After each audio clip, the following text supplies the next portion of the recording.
It is an honor and pleasure to introduce Professor Sukhadeo Thorat, former chairman of UGC, and IIT Bombay SC ST student cell is highly honored to invite you, sir, today to this talk.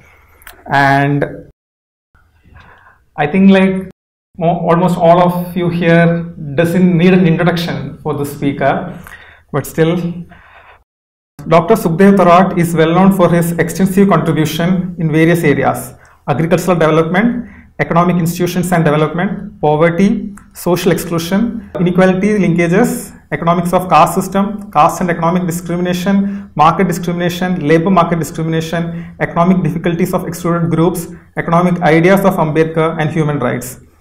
Dr. Thorat has played a key role in various policies in higher education in his roles at JNU from 1973 to 2014 and as the founder and director of the Indian Institute of Dalit Studies from 2003 to 6. He was also the chairman of UGC from 2006 to 2011 and of the Indian Council of Social Science Research from 2011 to 2017. He has been awarded honorary DLit, DSc, DS, Doctor of Education and LLD degrees by several universities within and outside India. He has published 19 books and about 100 research papers. Professor Thorat has been awarded the Padma Shri and the Mother Teresa International Award. So without further ado, I invite you, sir, to the stage so that you can address the students. Well, good morning to all of you. Professor Madhu Belur, other distinguished faculty and the students, undergraduate, postgraduate and PhD student. Well, I am very happy to be here to speak to you. I have not visited the IIT Bombay. This is my first visit. This is very unfortunate on my part, but nevertheless I am here. And I also appreciate the effort by the faculty and by you to invite me here and to speak on the issue of diversity and pluralism and the emerging issue of discrimination and exclusion on the higher education campuses. I understand that I had a meeting with the Deputy Director. I understand that there are already a number of steps are being taken by the IITs. A cell, SC ST cell has been set up and SC ST cell is undertaking number of activity to sensitize the student on the issues of discrimination and exclusion. Well, what I will do today is to share with you my view on this specific problem. The issue is, as was discussed with Madhu Belur and others, is that what is the nature of discrimination and exclusion that persists on the higher education campuses, all higher education campuses, universities and the IITs and IIM and other degree awarding institutions. What exactly is the nature? What are the likely consequences on the academic performance and the individual life of the students who face discrimination? And the third issue is how to deal with this issue. What has been the history in India, and I would like to share with you the experience of one or other countries, particularly the USA, that what step they have taken. So these are the three issues that I will share with you. But to enable you to comprehend the problems from a general perspective, I will sort of share with you the theoretical background of the issue of discrimination and exclusion, which will enable you to understand the problem of caste and ethnic discrimination on the higher education campuses. One of the important characteristics of the societies, not only in India but also in other countries, is that there are diverse groups in the society. There are communities in the society. It is not that in the society there are only individuals, but there are communities, there are groups, and they are diversified group. These group and communities are formed on the basis of institutions like religion, like ethnicity, race, color, gender, and also social institutions like caste in India. Now, there is nothing wrong to have this diverse group in a society, and in fact, as a matter of fact, they exist as a reality. We cannot deny that. But increasingly over a period of time, it has been observed that the diversity get converted into disparities. The disparities in the level of development is closely linked with the various groups, particularly the minorities. And that the diversity, if there are diverse groups, the relation between the different groups can be of two types. That there are no interaction with the different group, for example. Maybe the religious minority is one religious minority vis-a-vis the other religious minority. Exception apart, there are no close social relations. But these relations are at times non-social, peaceful. There is no antagonism between these groups. So these non-social relations, less relations in terms of social relation, in terms of marriages, in terms of getting involved into religious and cultural function, there are possibly less reactions. It doesn't have much consequences. But this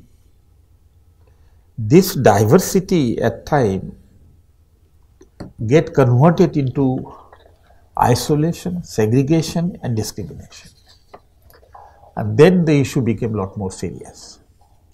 And this exclusion, discrimination, isolation is associated with the group identity such as race, color, gender, religion, ethnicity, caste, and even if I talk the situation in Maharashtra, even sometimes with the regions, which state you belong. Now, so the diversity became problematic when the diverse group follow the norms which result into exclusion, isolation and discrimination. Now, there is another point that I would like to mention before you is that this diverse group, which are based on various social identity, also laid down their norms of behavior. How do they behave with the other groups in terms of social relation, in terms of marriages, in terms of participation in cultural and religious function. They laid down the norms, and as I say, these norms may be non-social, peaceful, not interacting with very much, but they do not have a bad consequences. But when the norms are formed in a manner such that other groups are excluded from having an interactions and association with the other group, and therefore these norms became discriminatory, this norm became exclusionary, and it has a consequences on the group which face discrimination and get excluded or get isolated. I am only giving you the theoretical aspect. I'll come down to the caste later. Now, first, if certain groups behave in a manner that the other group get excluded, then I think it is better that I spend 2-3 minutes on the term what is discrimination, what is exclusion in the literature. There are theories of what constitute discrimination, what constitute exclusion and isolation. How does it affect the discriminated group? What policies are needed to overcome the effort that you are trying to make here in IIT Bombay? Now, these efforts have been largely made by the economic sociologists. Some sociologists also, but economist sociologists also. The first gentleman who developed the theory of discrimination, market discrimination or economic and social discrimination, was Gary Becker from Chicago University. He was the first one. He was a sociologist, but worked with the supervisor who belongs to economics, Milton Figment. And for the first time, he produced a book, Economics of Discrimination, where he brought in sociology, sociological analysis into this. This book was published in 1956. But I would like to share with you that the opposition to bringing discrimination into economics was so much that the Chicago University refused to publish his book. He said it's not economics. But finally, the book was published, and so much so that the book ran into several editions, and I think he got a Nobel Prize, and this was one of the aspects which was recognized while awarding the Nobel Prize.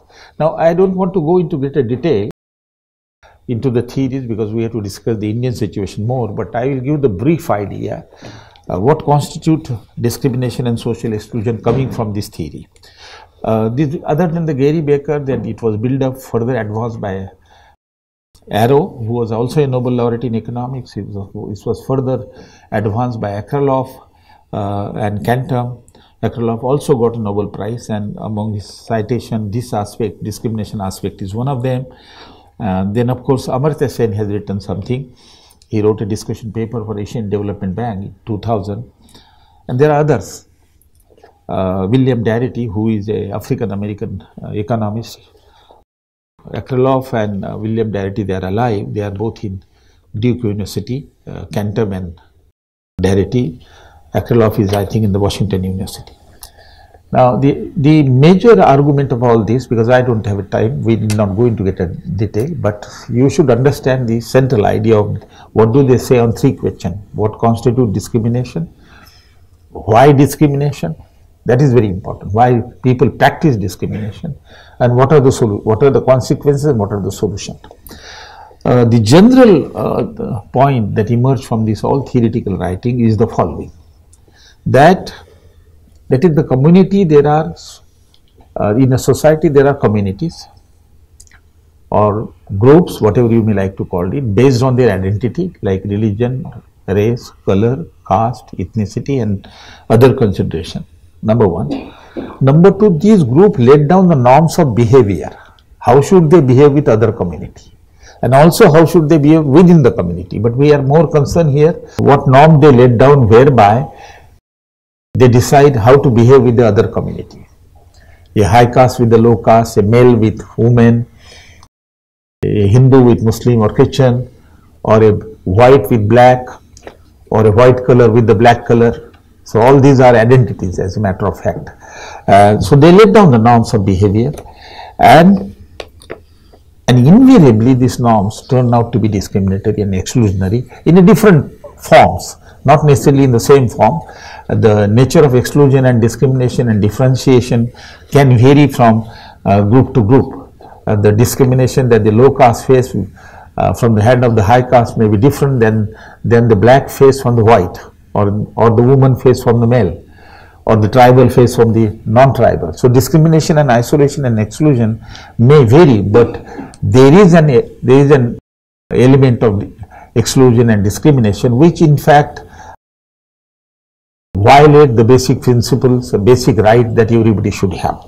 This is the second point, that there are communities, they laid down the norms with respect to the relation with the other communities, and those norms are discriminatory, which result into less social interaction, isolation, and segregation, and at times physical segregation. Physical segregation is a very unique feature of Indian villages, where untouchable localities are outside the high caste locality. Uniformly, from Kanyakumari to Kashmir you go, the residences of the untouchables, former untouchables, are separate. So this is the point that the theories are really making. So we are concerned here, and you are concerned here, that the social exclusion is not neutral, is not passive. It involves exclusion, discrimination, denial of equal opportunity which others enjoy, which the dominant group enjoy, and which the subordinate groups suffer from. Now this is the crux of the entire theory.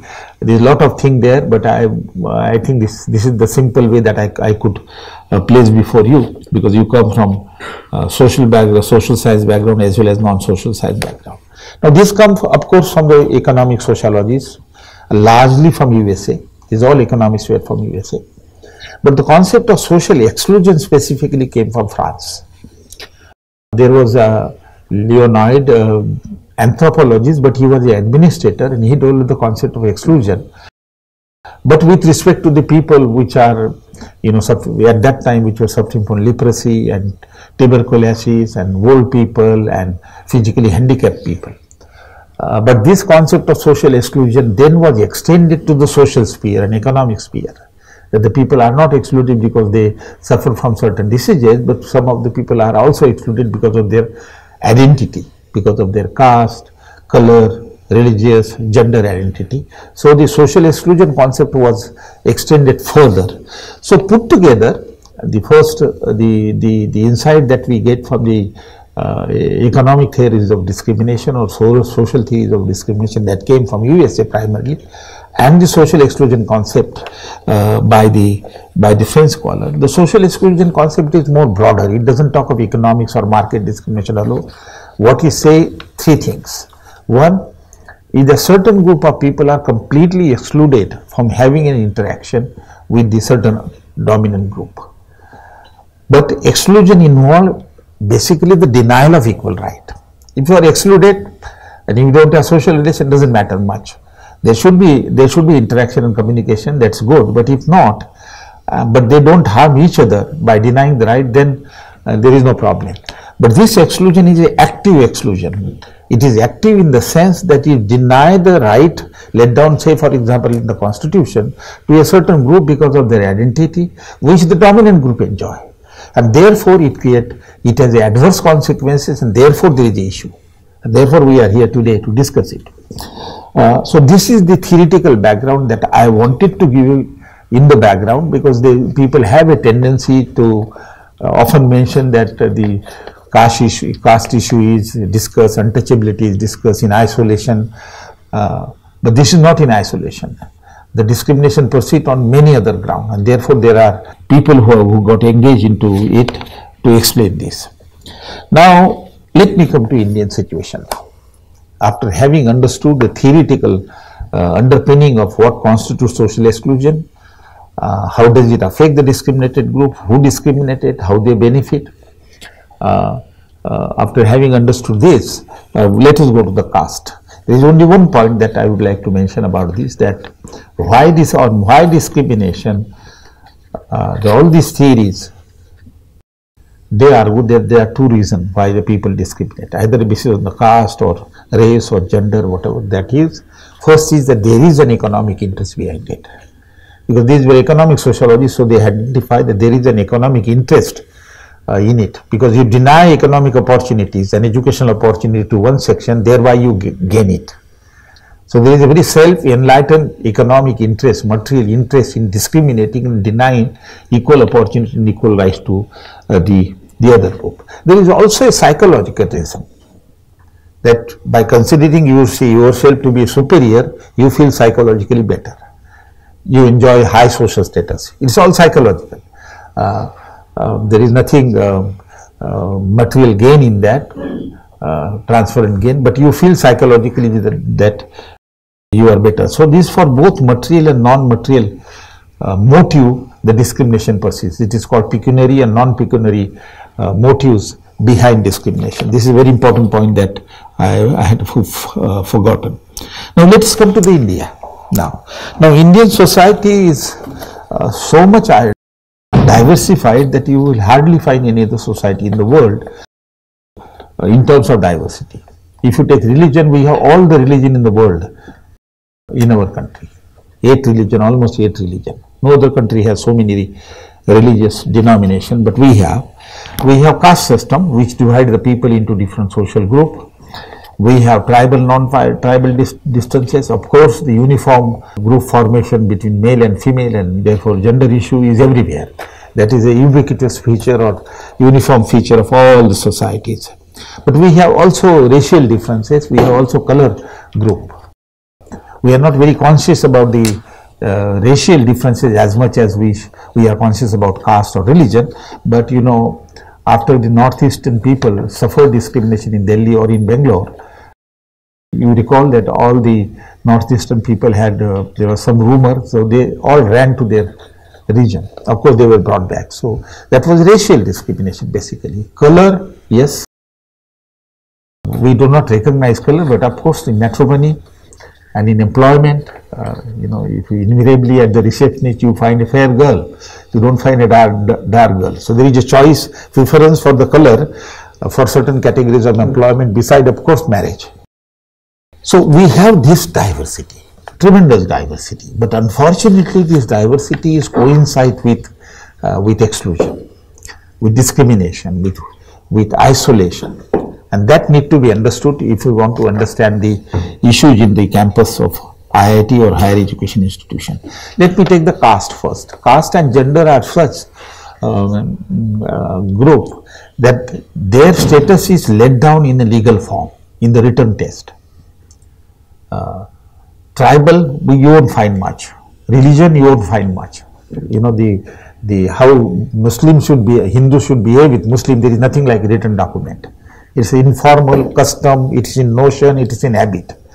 But with respect to caste and woman, it is laid down in Manusmriti or some of the religious texts of ours, and therefore it is easy to understand. There is no point of disagreement or controversy because it is laid down black and white, and it made a rule also. So let us therefore first understand what constitutes caste discrimination and caste exclusion, what are the consequences on the group which are excluded, what are the policies we require, and what are the policies we require in education institution like yours. That also I will deal with it. Now caste, again I don't want to go into detail. There is a huge literature on caste, what constitute caste, and also what constitute untouchability. Untouchability and caste are two different things. Now caste is in a way it should be easy and you should be able to understand it little more easily, that the caste involves division of the people into 5 groups: Brahmin, Kshatriya, Vaishya, Shudra and Ati Shudra or untouchable. There is a division of social group. Well, this is okay, but it doesn't stop there. What does it do? The rules of the caste are such that it also assigns rights to each of the caste group, and each of the caste group then entitled to certain rights and denied certain rights.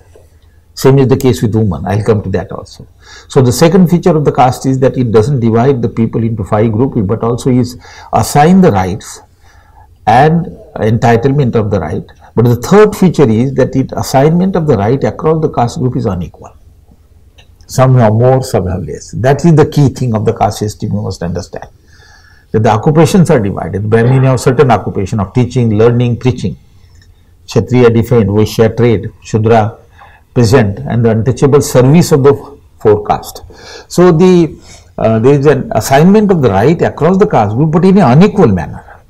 And that is the crux of the problem, that the lower caste, which include Shudra and the untouchable, are denied the right which the high caste enjoy, or are denied the right which every human being should enjoy. That is the problem of the caste. The hatred towards the caste, by anybody for that matter, is because of the inequality that it perpetuates. That is the key thing of the caste. The third point that you must understand is that it's also made legal. It's not norms, it's not custom and habit, but Manusmriti made it a law to be practiced. Now once you make it a law, then it became compulsory on the part of the state to implement it. So the state implement it beside the society. The history tells us that till we got independence, caste laws were implemented by all the in ancient period, in the medieval period, and also by the British. If you look at the 1772 Anglo-Indian Act, which is passed by the British for the first time, it recognized caste, that the relation between different castes will be decided as per the caste rule. So it recognized caste. Till in 1950 in the Constitution we accept the concept of equality, equal opportunity, equality of status, irrespective of gender or caste or ethnicity. Now this is the fourth feature, that is law. But equally important feature, and that provides the explanation as to why caste still persists, caste discrimination persists, is this, that the caste is made a religious institution. It is not a non-religious institution which grows as independently. The Hinduism, in fact, what we precisely say is Brahmanism, justified the caste on the basis of religious principle. Through 3 points very quickly. One is that the caste is of a divine origin. God created the caste. Different castes were created from the various parts of the bodies of the god. The Brahmin came from the mouth, the Kshatriya came from the arm, the Vaishya from the knees, and the Shudra from the feet, and untouchable, of course, completely outside. Because it was added later on. So the point is that the caste system is a religious institution then. Divine origin, supported by God, need to be implemented as a matter of faith. The difference between religion and other thing is that you cannot argue rationally as far as the religious principles are concerned. Somebody believes in God, and if you ask him a question, give me evidence. So there you cannot work out on logic. It's on faith and secret. Now, if it is a faith and secret, then there is no question of challenging it. Caste is made very intelligently a secret and a religious institution. These are the features of the caste system that are very important. Now, let us come to the similar is the case with the now I will come to the disabilities, and there I take the issue of women also. Now, what are in the caste system, what are the disabilities of the low caste untouchable? Shudra and the Ati Shudra or the untouchable, the disabilities are very disturbing disabilities. But first is denial of equal right. The untouchable did not have right to property, agriculture or enterprises except the inferior artisan. They did not have right to education, and of course they did not have cultural right and religious right. And so first is denial of equal right which the other enjoy, which is very unethical, very immoral. That is the first point that you should understand, because those rights are denied even today, civil right particularly, and even economic right. I will come to that later. Second is, in case of untouchable, as against the case of Shudra, in untouchable case, they are not only denied rights, but they are also considered polluting caste.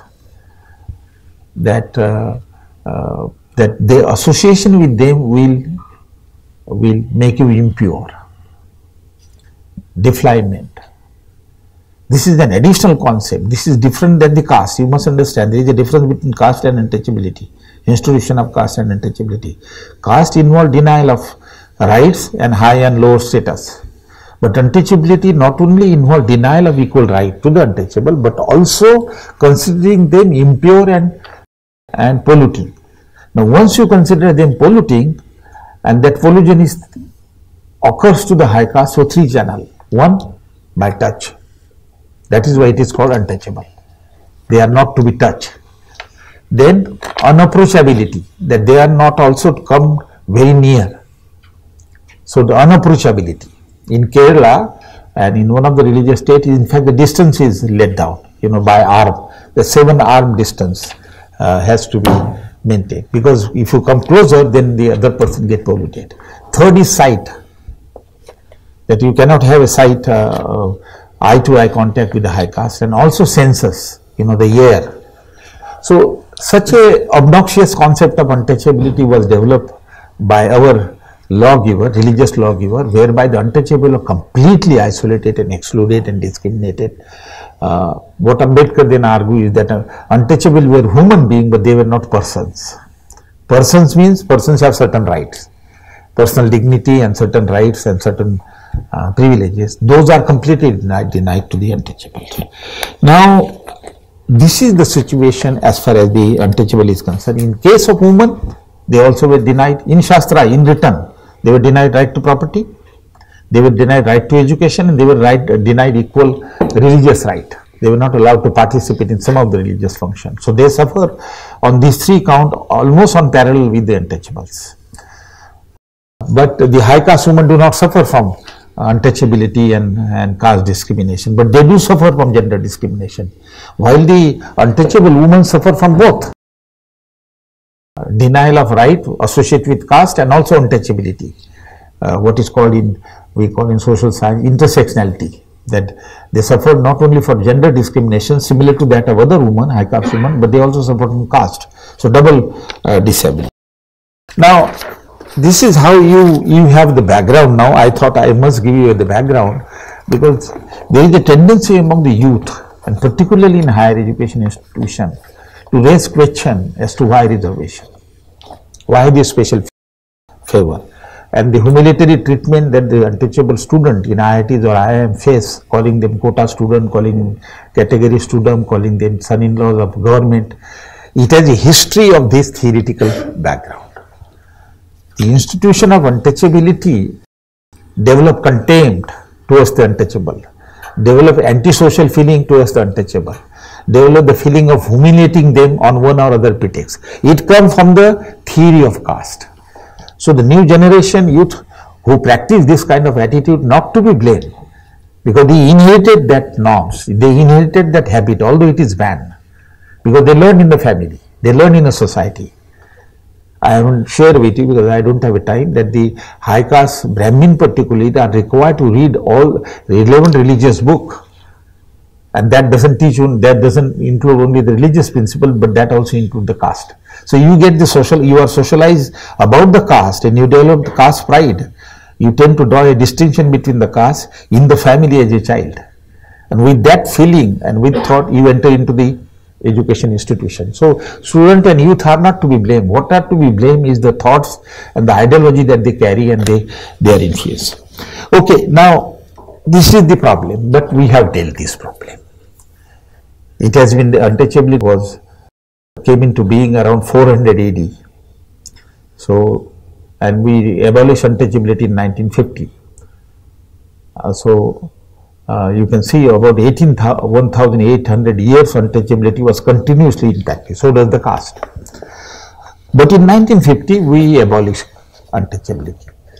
Indian Constitution recognizes now equality of opportunity, equality before law, and equality of status. In the Manusmriti, the Hindu jurisprudence give different punishment for the same crime.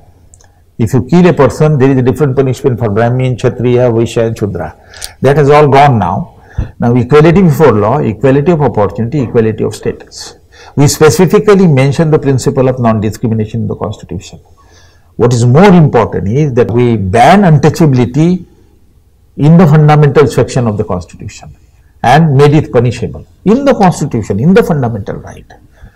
Now this is that we have overturned everything that we carried as a traditional norms, and we have now Constitution which recognize equality, which recognize liberty and freedom, which recognize fraternity rather than hatred, rather than restriction. We recognize freedom, and in place of inequality we recognize equality. If you look at the preamble, in fact, in preamble talks about equality in social, political and economic sphere. It talks about liberty, it talks about fraternity, it also talks about national integration. That is number one. The second is that in order to convert this provision in the Constitution into law, because mentioning in the Constitution doesn't give justice to the low caste or woman or those who suffer from discrimination, you have to convert into law if it is practiced by the people. Therefore, we have taken two steps. One is that we pass anti-discrimination law. For the untouchability, we have Untouchability Offence Act of 1955. Immediately after the Constitution, we enacted law. Dr. Ambedkar was a law minister at that time, who was one of the framers of the Constitution. He brought the Anti-Untouchability Act as a matter of fact, and then this law is now renamed as Protection of Civil Rights Act, because untouchability means denial of citizenship right, which others enjoy, but they are denied citizenship right. That is not to giving access to the public road, tap water, temple and all that. These are all civil rights, putting restriction on the education. I am not going into the detail of it, but we have this Anti-Untouchability Act renamed as a Protection of Civil Rights Act, and then what happened is that when the untouchables were started enjoying this act, that whenever somebody discriminate, you have a right to go to the court. So the untouchable will register the case with the police and register the case, go to the court. There was a violence by the high caste on the untouchable, because the untouchable in villages are in minorities, dependent on a higher caste. The high caste are in majority and economically powerful. As a result, they could indulge in atrocities. So government thought that we need an additional act. Therefore, in 1989, an Prevention of Atrocity Against Scheduled Caste and Scheduled Tribe Act was passed. It has been amended now several times, but recent amendment is 2015. in which now the education institutions are mentioned, midday meal discrimination and other things are mentioned. But what is important is that we have two acts now. A act against violation of the civil right through untouchability, and secondly the prevention of atrocity and violence by the high caste against the scheduled caste now. Now this is one solution. Second solution that is given is reservation. Why reservation? That discrimination persists in a society, that there is a law which prohibits discrimination and make it punishable, so the untouchable can go to the court and get justice.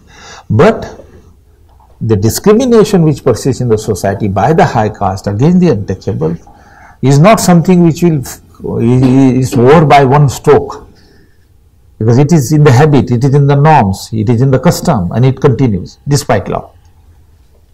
We have given right to women, right to property, right to divorce, right to participation in power, and yet they face difficulty in enjoying this right. The same is the case with untouchable, because social change cannot be brought by law. The law can punish a person who commit crime, but the individual person. But the caste system and untouchability and gender discrimination is practiced in a society, and it is a part of your life, a part of your habit, of norms. For example, endogamy, marriage within the caste.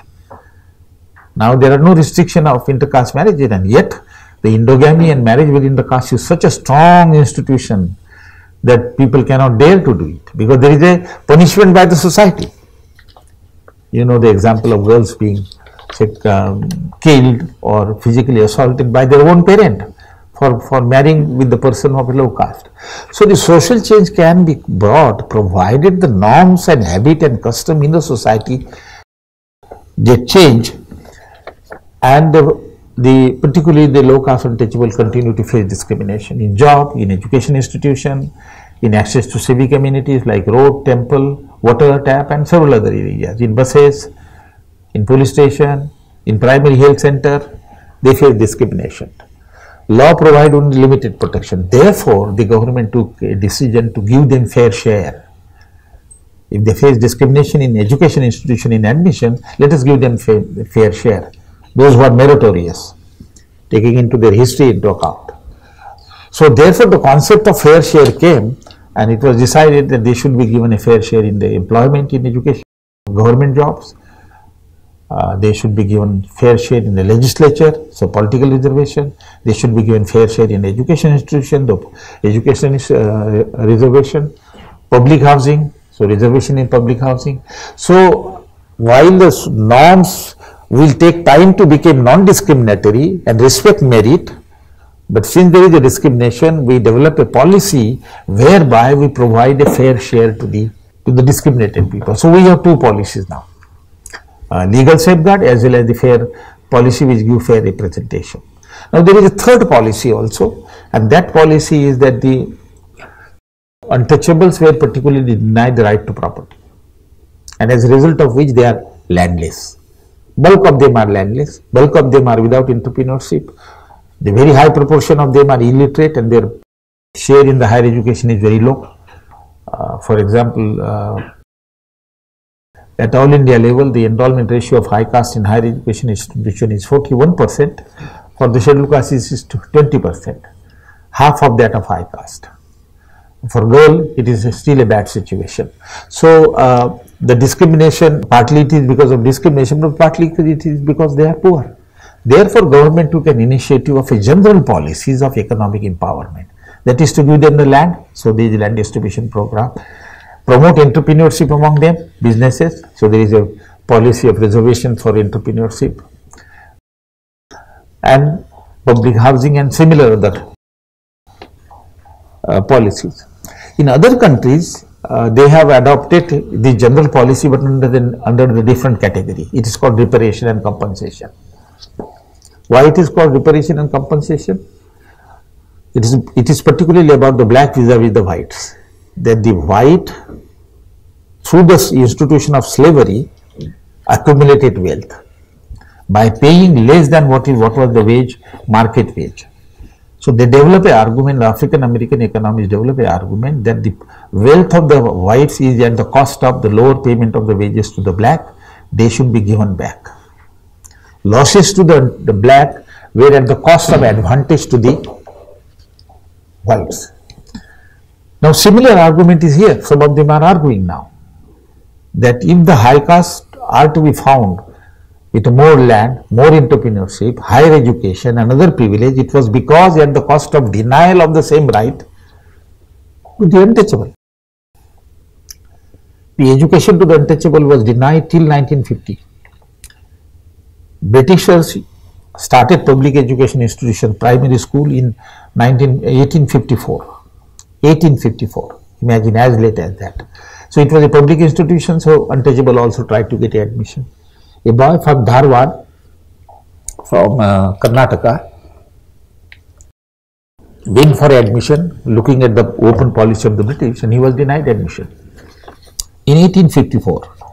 So he wrote a letter to the Bombay Presidency General in Bombay that, look, I am entitled for admission, but I am not given by the school because this is a school. The school says that if we admit the untouchable, the other will get polluted, and they did not have education to write. Why should they be admitted? So he was denied. But government also took the same position. If by admitting one untouchable, if the entire school is closed down, and indeed in some of the places where untouchable were admitted, those schools were closed down for 1 year or so. So government said that, okay, we will do something else. So they started a separate school for untouchable, and they also asked Christian missionary school to give admission because Christian missionary school were open. The point that I am telling you, that the education, privileges of education, land ownership, business to the high caste were at the cost of the low caste.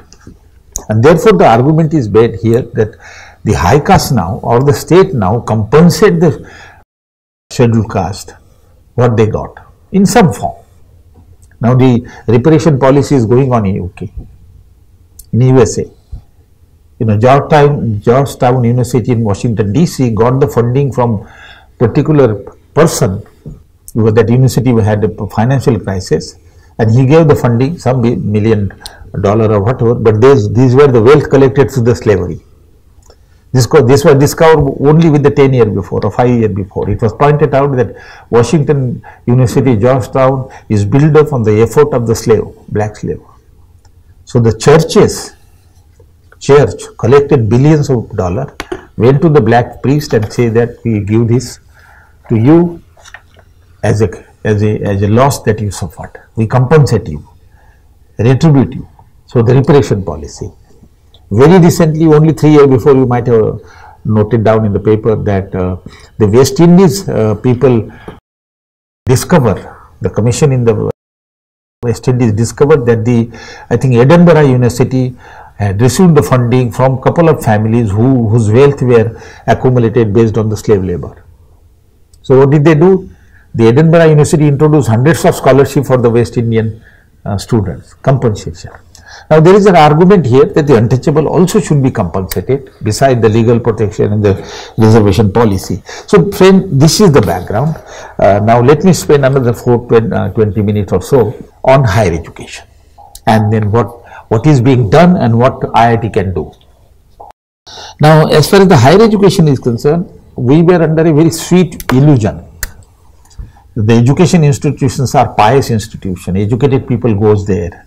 And so there is no chance of any differential treatment to the scheduled caste, to the woman, to religious minority or to the scheduled tribe.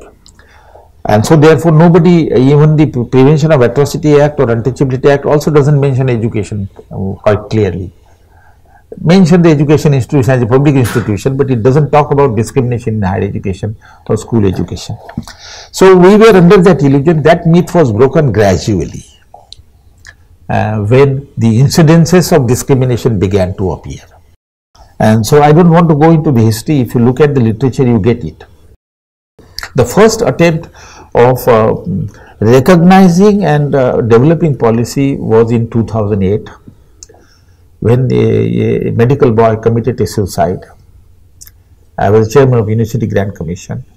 The health secretary came to me, Prof. Thorat, we want to set up a committee, kindly study the nature of discrimination faced by the medical student in this. I was slightly reluctant. My minister also was not encouraging to me, but I took an initiative. I say, if they are coming to me, I cannot deny it. So we set up that committee. We didn't get much cooperation from the institute, but finally I decided to then, people, even students were not willing to talk. They were hesitant what will happen to them. So I prepared a questionnaire, circulated 25 questionnaire, there were 50 students in AIMS and 25 students, and it brought out the discrimination between teacher and the scheduled caste student and tribal student, between the student discrimination, high caste, low caste student, and between administration and low caste student. And the IIMS became so wild. There was a huge discussion in the Times of India newspaper, but finally they had to recognize that the higher education institutions like AIMS are not immune from discrimination, because the same faculty member or same student which are socialized in the family and a society with the same caste attitude enter into higher education institution. And so there is no reason and there is no guarantee that they won't follow discrimination. So it came out quite clearly, and in percentage term I brought out. So now thereafter then discussion started. Then the Vemula's suicide in Hyderabad University came, that flare up the issue. Then when my term was over, then I was chairman of the Indian Council of Social Science Research. Ministry asked me to conduct further research on this, so I devised a project on studying, and we gave it to National University of Educational Planning and Administration. The scholar Nidhi Sadana and Malaysia is sitting here. This is the team which prepared that report and brought out the discrimination. Couple of colleges, couple of universities from Maharashtra also. Then Sukumar, who is the professor of political science in Delhi University, he brought out only 1 month before a book, Discrimination in Higher Education. Satish Deshpande has a book on social education, social exclusion in higher education. There are 2 articles there. There is an article by Mr. Singh, Ajay Singh. I think he examined 29 suicide by the scheduled caste, and there is another article. Then Bharat Rathod from Massachusetts University, USA, has done a research on the discrimination in colleges in Gujarat. And there is an article, very interesting article by Maurya, who has done a discrimination in one of the 2 higher education universities in Uttar Pradesh. Now put together this all evidence, if you take, which has started now coming up, it indicates that discrimination persists in higher education institutions, and that discrimination persists between the behavior of the teacher towards the scheduled caste student, towards tribal, at times towards women, gender biases, between the students. In the as far as the students are concerned, it came out in All India Institute of Medical Science report, and also the other studies that I have quoted, is that the discrimination assume a very different form between the student. First is the group formation. Peer group are formed around caste, around regions, around gender also. Girls group, male group, mixed groups are different. So social relation get excluded. No interaction. You require interaction. When you teach in the class, learn in the class, you discuss. But that discrimination and separation occurs. Hostels, allocation of the room. In AIMS, there was a neutral policy. They don't take caste into consideration allocating the room. So randomly the rooms are given by the student. But when I did a survey, I could find that most of the students were concentrated in particular wing. So I asked the student, why did it happen? He said, when we are in the company of high caste, we faced prejudice and attitude of a different attitude. High caste student writing something on the door, bolting the door from outside. So this kind of a discriminatory behavior tempted them. When there is a change, there is a facility of change of the room. So when they use this facility to go and accept the room nearby the people of their own social background, so they are comfortable. So this discrimination residences. Invariably in the mess, they share with me that scheduled caste students will sit together, eat together. So various forms.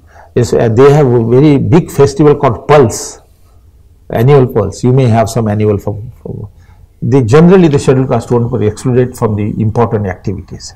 So the discrimination assumed different forms, and I do not know what happened to the other institution, but Maurya's article brings out that this invariably happened in other institution in one form or others. Now, as a result, the student, particularly the scheduled caste student, to some extent scheduled tribe student, then suffered. Their academic performance suffered. The teacher do not give the time. The attitude is not correct. In AIMS it came out very clearly that they perform reasonably better in theory, written examination where caste is not known, but in an interview they get less mark. That happened in JNU also. So I made a recommendation that when there is the interview for admission to PhD, let there be a one scheduled caste faculty member as a sitting member, so that there will be a check, which AIMS has accepted now. Whenever they have an interview for the evaluation, they invite one person from outside, so that there is a certain amount of check. So this is the nature of discrimination that you face in higher education institution, and I must share with you that IITs are not exception to this. There are studies on IITs also. I would not like to go into greater detail. Let us come to the policies so that we can discuss. What are the policies? Have we developed certain policies? Government has been quite reluctant to develop policies because they think that the caste discrimination is covered under Protection of Civil Rights Act or Untouchability Offence Act. Gender discrimination is covered under the Gender Discrimination Act. So why do we need a special act or legal laws against discrimination in higher education institution? But finally they did it. When I was chairman of the UGC, my term came to an end in 2011, and when suicide happened in AIMS, committee was constituted under my chairmanship, then the two suicide in JNU, then Romila's case, then I think the Kapil Sibal, which is a very sincere person, a lawyer, he called me. I was not the chairman. He said, you were asking us to prepare a rule, prepare the rule now. So I prepared a rule, and then one NGO which work among the which take the causes of the discrimination in education institution, they help. So you have a regulation now of 2012.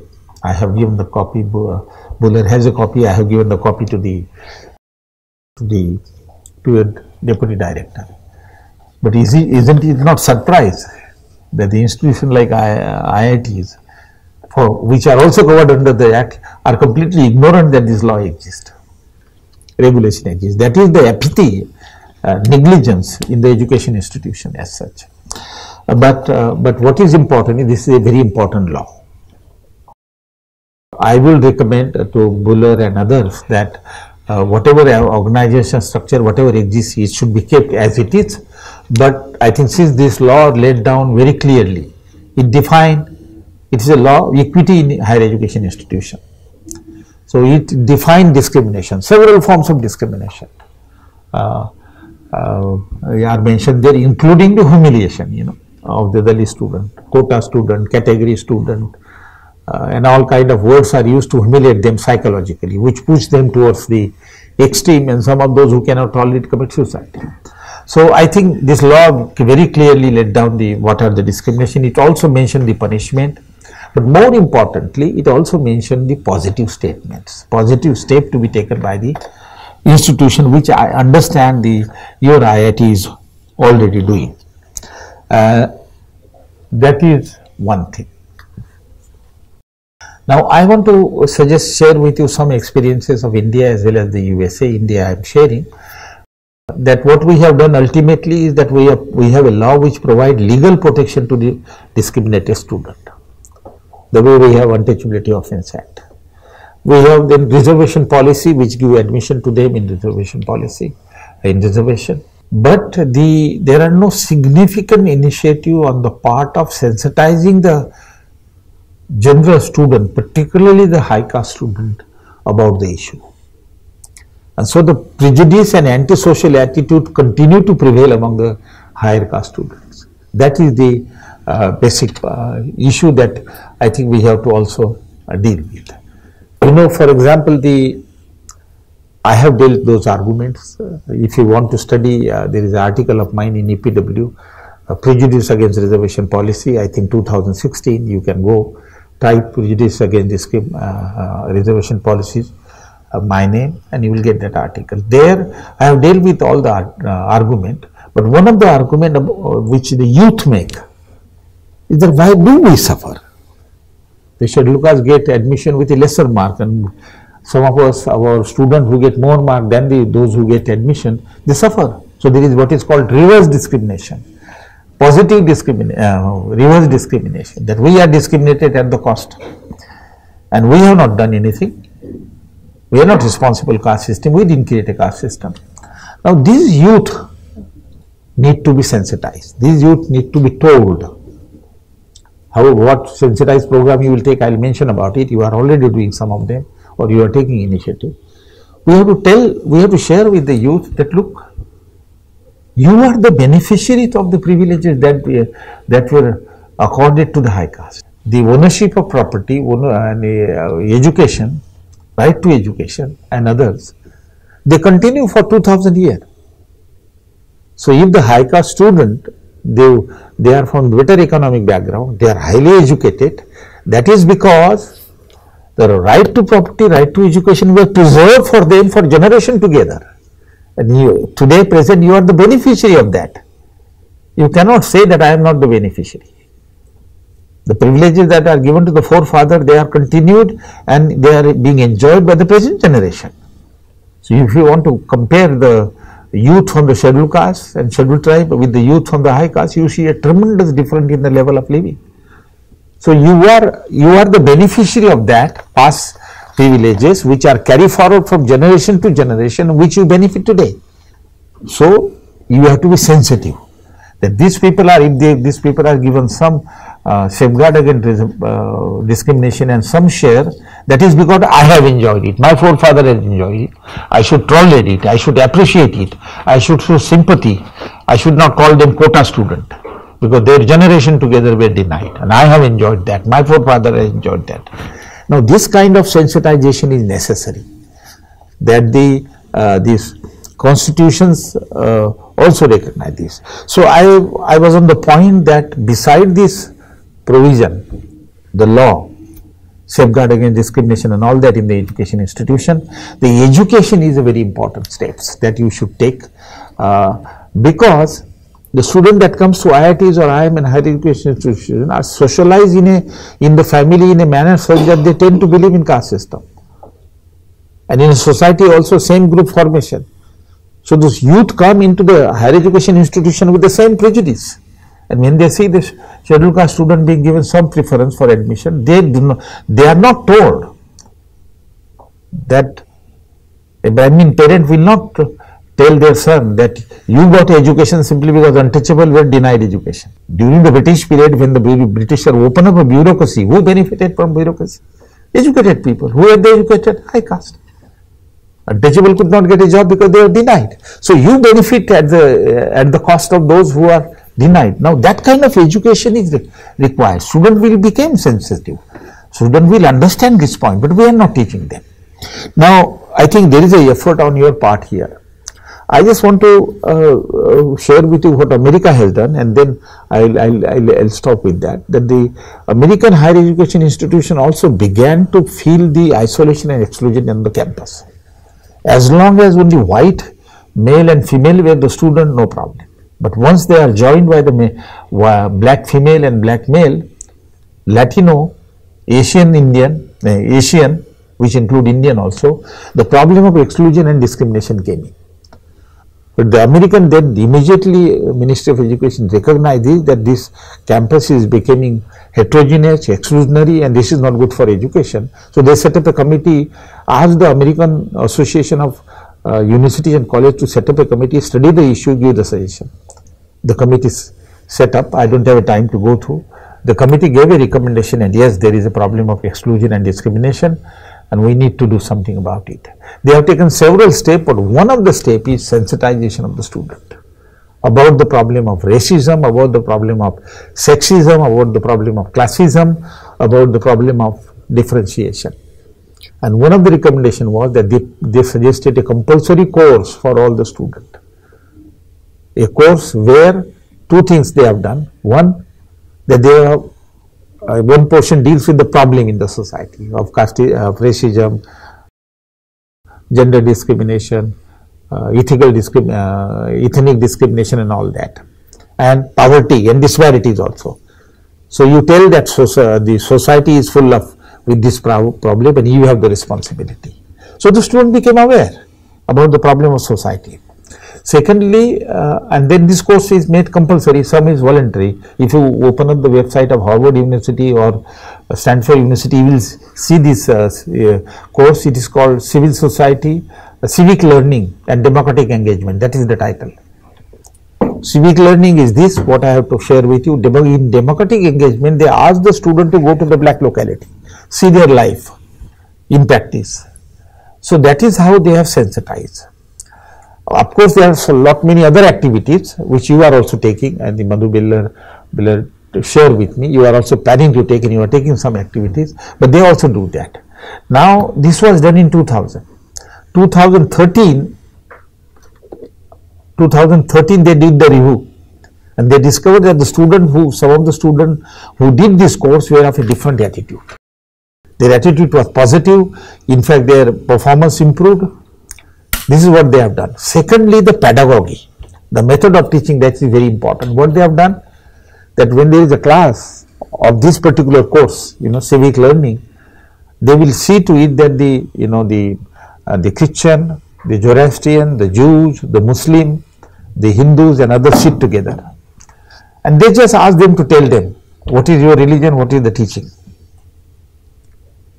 The purpose was to make the student tolerance toward differences. Today we don't have a tolerance. A lot of hatred is going around. Differences, criticizing others' culture vis-a-vis others. So that through the pedagogy, they teach them to tolerate the differences, appreciate the differences, appreciate bad in those differences, but good in those differences. And this is how then you become a tolerant person which is required in a part of democracy. Now this is what they have done. Now it's not only USA but UK. UK has given what is called wider participation. A word is wider participation. To allow the participation in higher education of a wider, diverse community, they developed this program. I think Georgia has, Switzerland has. Now, I think I am suggesting that you already have a course in gender. You should have one more course for scheduled caste and scheduled tribe, where caste discrimination, ethnic discrimination, religious discrimination, but particularly caste discrimination is also discussed. So you have a course and make it compulsory for all the students. You can make it a credit course or you can make it non-credit course, it's up to you. But I think it is necessary to educate those who are victim of wrong education in the family and in the society. The point is, important point, why this is also necessary. You make this course, you make a audit course or a compulsory, but it's up to you. The reason also, one of the reasons that I was saying is that in the constitution you have equality, fraternity, liberty, equal right, equal fundamental right. But in society you have exactly the opposite in some sphere. Now, so in order to bring the harmony between the constitutional provision and actual behavior of the people, you need this kind of education, which we have avoided. There is another thing, if it's possible, I will suggest to you people and Madhu Biller also, that if it is possible, there is another way also you can do it, supplementary way, that in each of the course of engineering, you can have that component. How you can factor in, this is another story. But there are courses which also bring this element in the course, in biology, in geology, because caste system is also based on racial theory. So you should, when you teach genetic and race and other, you can bring race also. So that's up to you, that how you in different courses you can factor in the inequality and racism and casteism and the gender issue related to this. I think this is what I would like to share with you, that what you people can do, which you are already doing. I am so happy that you have taken a positive step. Your director was very positive towards it. But what you can do is to, now you have a regulation, use that regulation, let your offices be the way they are. But if you like, you can rename them, because the regulation it is equal opportunity cell. So you can call equal opportunity SC ST cell, equal opportunity gender cell, which is separate we have. And then there is a provision of anti-discriminatory officers. You can create one anti-discriminatory officer because it will be in tune with the government and the UGC. Then you can have education program, sensitizing. You can have a course, either factored in the existing course or additionally, or also having a separate course for all the students. That is one thing. And third thing I would suggest is that some of the students from the scheduled caste and scheduled tribe, and even from the other, they come from a background where they lack certain capabilities. Language capability, understanding of the subject is not as good as those who are from the elite institution. So you should have an academic assistant program for them also, because it is a backlog of thousands of years. So you have to have an additional step for them. There are many institutions which are doing, I know that. But you can also start here the academic assistance program, both in languages as well as in core subject, right from the first semester system, so that you can help them. You identify the student in the very first semester who are lacking behind, irrespective of caste and tribal background, and hold them, identify them, and provide them a special assistance to senior student and to the concerned teacher. So I think you will be able to do certainly better. I congratulate all of you for taking the necessary step, because that is the first step. All India Institute of Medical Institution was not willing to accept that discrimination exists. They rejected the report, but it is after some time when they realized, they introduced certain step. You have already started. You are very positive towards this step. What you have to do is to sort of reform it and take it further. Well, thank you very much, Madhu Bular, for inviting me. Thank you very much, sir. Myself, Dylan, a PhD scholar at Center for Policy Studies. So, in your lecture, you said that not individual to blame for the caste discrimination practices other than the society as a whole, and then an economical factor will substitute the thousands of years of discrimination against the lower caste. And then you would say that the laws are also not only a moral process through which you are an individual freedom entitled to can be. So how do you see that you actually totally diluted the whole argument that the social integrity and the dignity that adheres to actually should be exercised, and when you blame to the society for the caste discrimination, we can blame, but the individual has to blame for it, and the law is there. So at the same time, you are saying that the society has to blame, but not the individual. There is moral code which comes from the legal obligations by the constitution. But when you don't blame somebody individual, then how are you going to concretely secure the rights of individual student in that case? Well, it's a very important question. You are right and you are wrong, both. Individual is to be blamed, individual is to be punished for the act of discrimination, and therefore there is a law. If some individual practice discrimination, you prove in the court, the person get punished and the person who is discriminated get justice. But the important question is, why does that individual practice discrimination? Is he practiced because he is individual? No. The individual is a victim of certain ideology and ideas that are accepted by him, which he converted into practice. The action of the people are the outcome of the ideology in which they believe. You cannot blame the individual as a biological entity. Some of the Brahmin are very progressive, some of the Brahmin are not. So you cannot blame Brahmin as a person, you have to blame them for accepting Brahmanism, ideology which they convert into their individual life.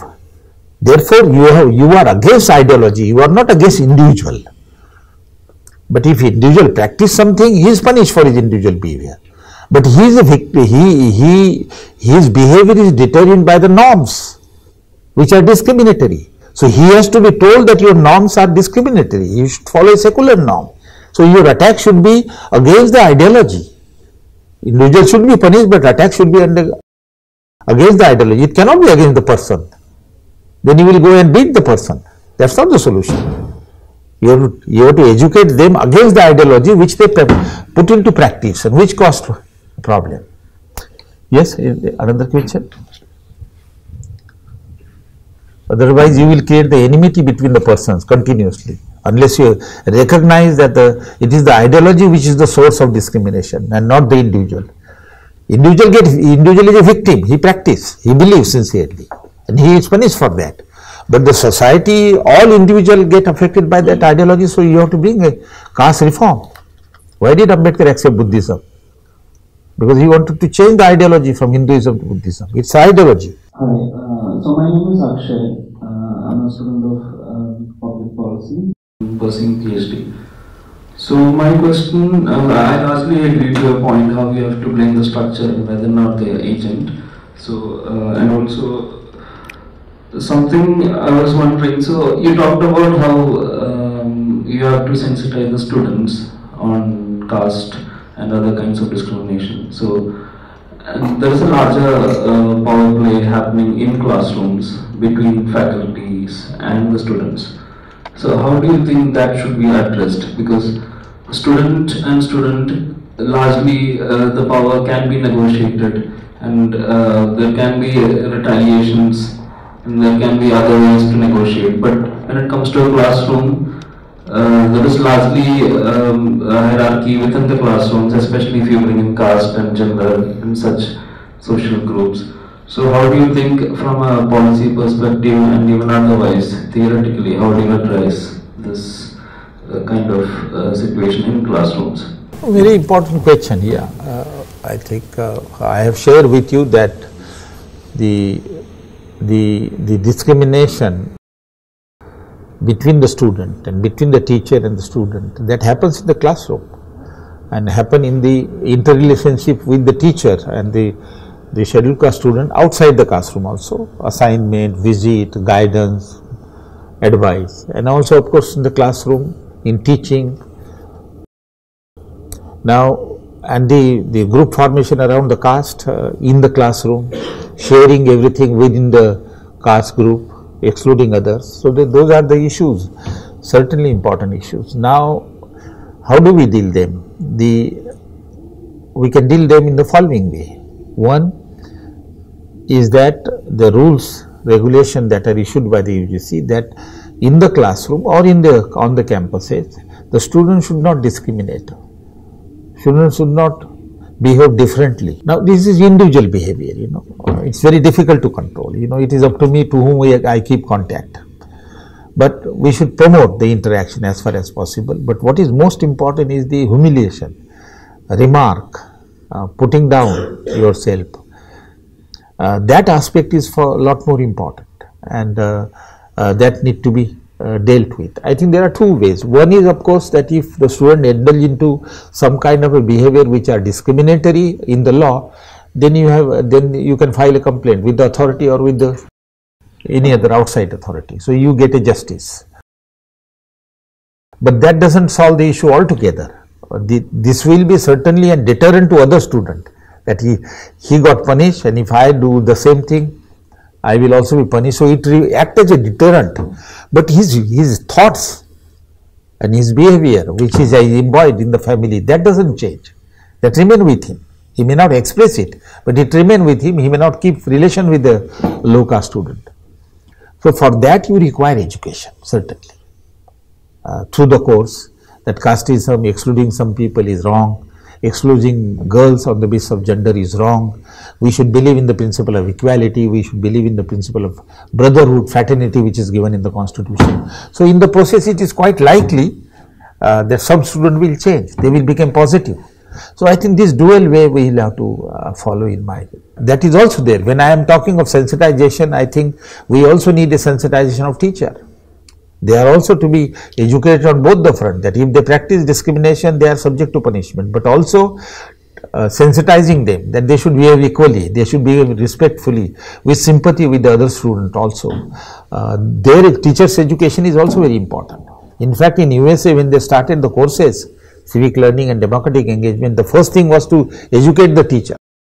The teacher are also white, and they also suffer from the same attitude. So sensitization of the teacher, telling the teacher, because teachers are also human beings, they also come to society, they are also socialized in families and society, and they come with their prejudices. And most important thing is that the discrimination is for the personal group interest. I preserve the right of Brahmin, I preserve the right of Kshatriya. The discrimination is a group consciousness. It's a group consciousness. So there is a group action and group consequences. So the teacher as a community also, some of them may be very secular, some of them may not be. So there is a need to sensitize them about this issue. Student, teacher, administrator also. Thank you, sir. I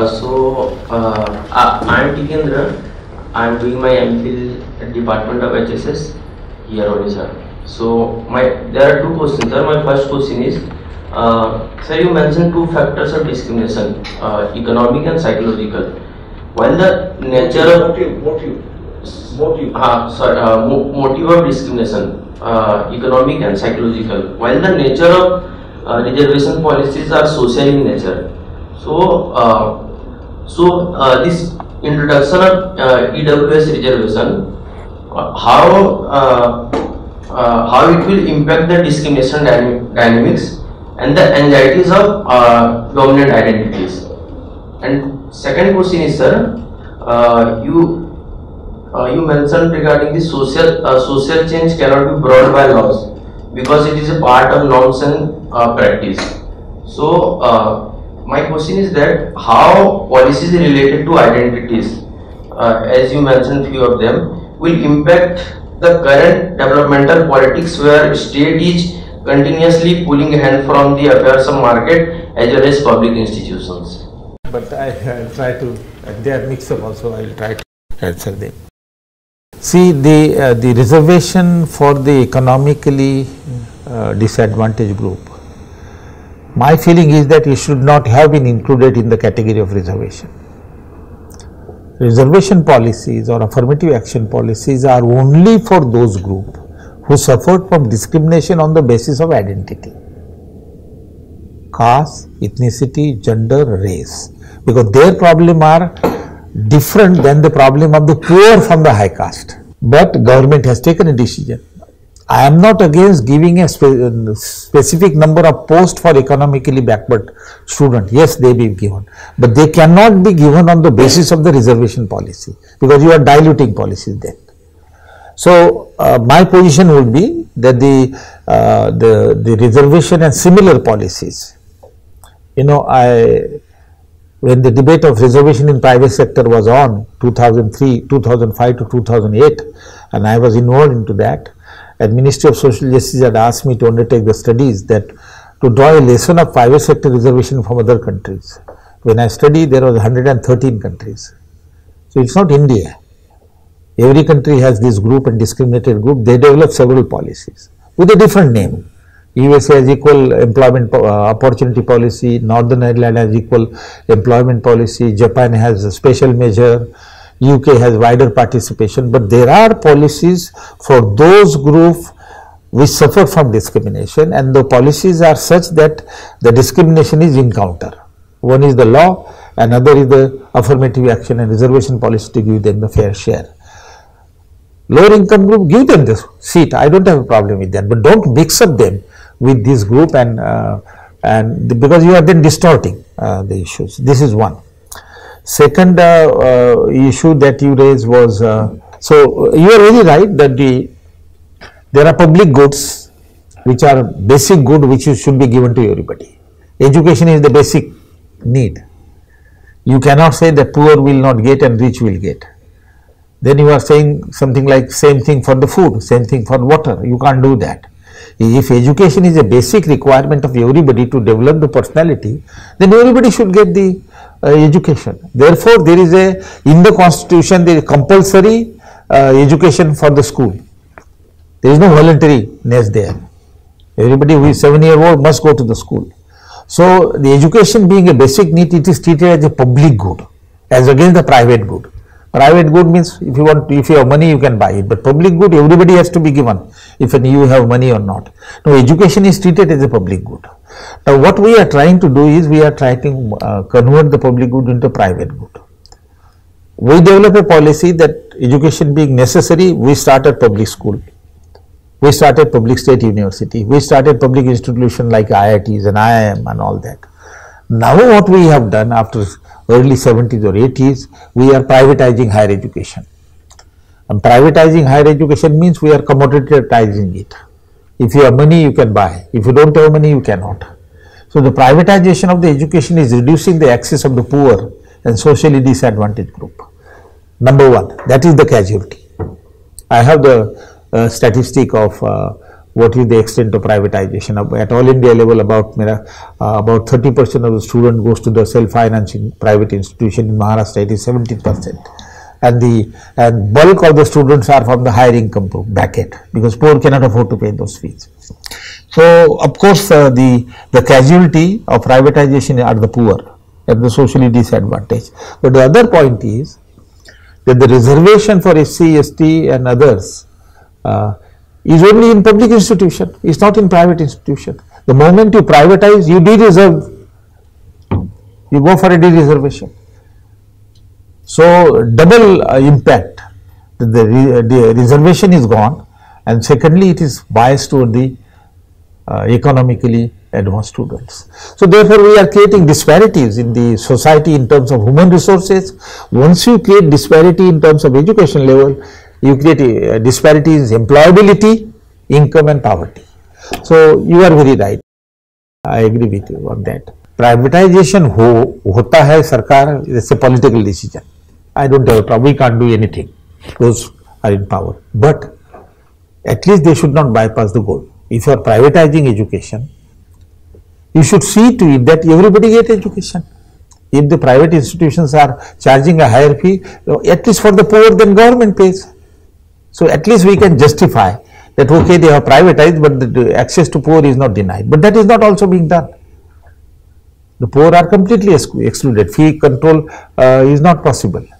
So the government say whatever government say, but the reality is this: their own official data, National Sample Survey on Higher Education shows that the enrollment rate of the bottom is only 6%. Enrollment rate of top is 60%. Disparities are tremendously, and disparities are increasing now because of privatization. When I was a student in 70s, all higher education institution was through state public university and central university, and IITs IIM. Today 41% of the university in the country are private, self-financing, which means essentially student financing. Funding comes to the tuition fee. Yes, you madam. I just had a suggestion when you were talking about the course that we should do. I think the largest realization is privilege. It is from the point of view of how privileged I am to have reached here this far. So it was a suggestion on how to build the course, and you were talking in the context of the gender course. The gender course that we have is largely about what you should do or what you shouldn't do. But I think in the caste-based or SC/ST sensitization, I think we need a larger amount of understanding of the privileged higher caste or general students, faculty, etc. have enjoyed. So it was a suggestion more than anything. Yeah, but also gender course.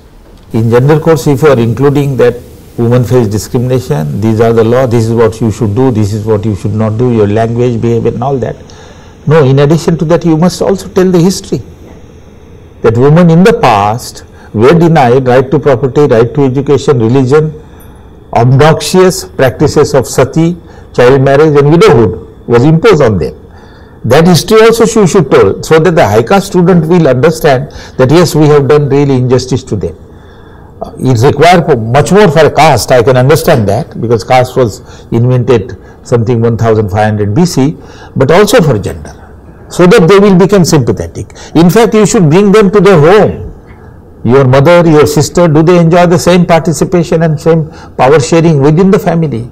We had a long discussion on the language question, and now it seems that our more progressive academics are divided on the matter of introducing the mother tongue based education in higher education.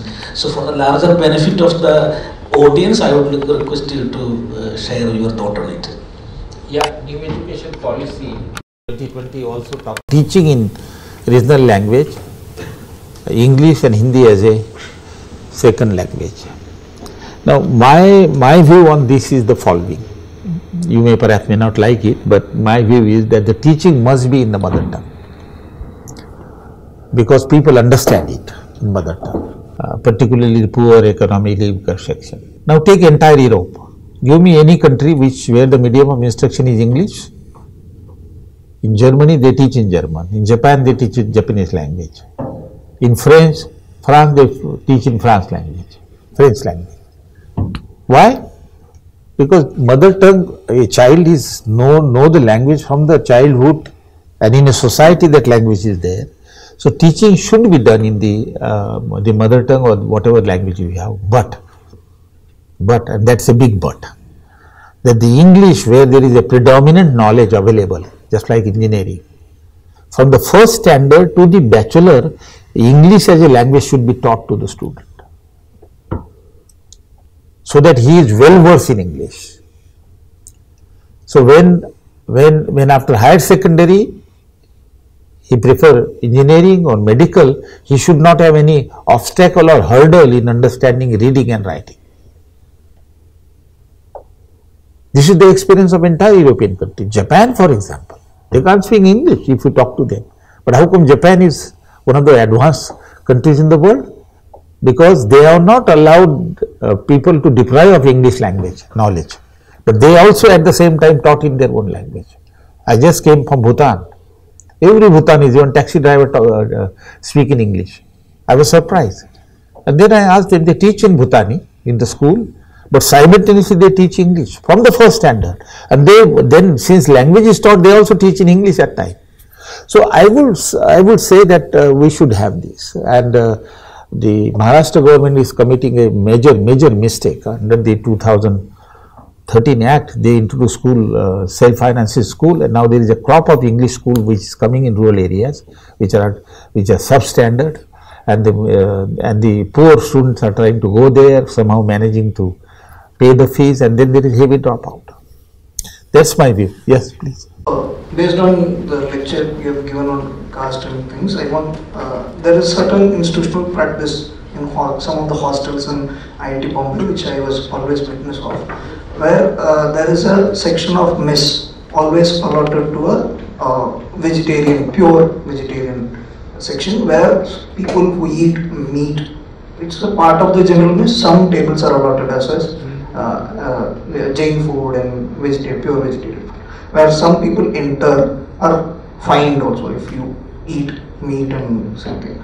So when you mention or talk of caste as one level of polluting as an idea, caste also perpetrates, in addition to all the superiority and economic interest, it also creates an idea of polluting on untouchables in different social categories. This is one. And also in one of the exclusionary idea you mentioned, exclusion cannot be per se called as exclusion unless it is a denial of equal rights. So per se, when I was just through your lecture, I was thinking of this. When per se you look at it, it's an idea of pollution which is being perpetrated when you sit with another person who eat meat. I'll be polluted or somewhere, so you have to be avoided. So institution is also giving certain mechanism to properly manage certain tables in every hostel to use them. This is one. But per se, if you see, are they denying equal right of everyone? They are also having some other common areas to sit. Per se, they are saying only certain places not to sit. Is it polluting or is it? So in that context, can we address or can we call certain exclusionary measures can exist in higher education, or all exclusions are still? So this is my kind of the vegetarianism and non-vegetarianism, it is an issue, of course, certainly an issue. It may be religious, it may not be religious. My response to your question would be that it's also a matter of that some of those who do not like non-vegetarian or vegetarian food, they do not like to sit with them. This is the thought and thinking and the vision. Well, they have the right not to sit, because they're. But my suggestion is, my feeling is, why do the institute should adopt a policy of creating a separate arrangement? There are several students who, for whatever reason, they would not like to, several food habit or sit here or there or whatever, they do not enjoy that. So they can sit separately on their own, and there is no problem. But the institution, as a matter of policy, cannot have a separate table for non-vegetarian and separate table for vegetarian. That is promoting. I don't think so. You should not do that. That is allowing segregation on the basis of vegetarianism. But at the same time, we respect the individual right and individual choices, that somebody do not want to sit with the person who eat meat and he is uncomfortable, he can go and sit separately. But he should not develop prejudice against them. That is also there. You talk about pollution, but there is a pollution, it may not be necessarily pollution, but it is a prejudice. That prejudice, you get psychologically disturbed, but you also develop prejudice against others. So that should not happen. There are food habits, you don't like it, others like it, respect it and behave the way you feel comfortable. I have a concern regarding the sensitization program in general. So what we evidence in the very sensitization program, that there is that it's a kind of making of guilt-ridden subjects who just became aware that the privilege they have been imposed, or like the privilege they are enjoying is something is some kind of immoral in nature, and that is what that makes them guilt-ridden. So this kind of problem which I see in such kind of subject making is that it injures the very possibility of developing anti-caste practices, where people engage both in terms of thinking and action to actually eliminate caste and develop an anti-caste method to engage with the caste as an institution. So such kind of sensitization program, like the campus of IIT, where I would say the non-interactive setup. We have been evident that the socialization spaces are very limited, and the kind of the life students live is essentially non-interactive setup. It can function in that setup where people are non-interactive. But when the setup is much more interactive, where the socialization spaces are much more, which should be there to develop, to make a university space much more dynamic. So in that interactive setup, the interactive setup demands a certain kind of where people express themselves much more concrete self, where they express their prejudices which they hold and so on. So I just feel that this kind of sensitization program limits the possibility of developing something much more concrete anti-caste projects. So and students' involvement in such kind of anti-caste projects, and it also eliminates the larger questions of material reality, and just the Savarna subjects just become aware that they are the privileged ones. But what they should do to eliminate that privilege? They don't take this question. They just go into the cave and just enjoy the privilege, at the same time become guilt-ridden. That's the concern. We must realize that you said that the higher caste student develop a guilt when you talk about the privileges.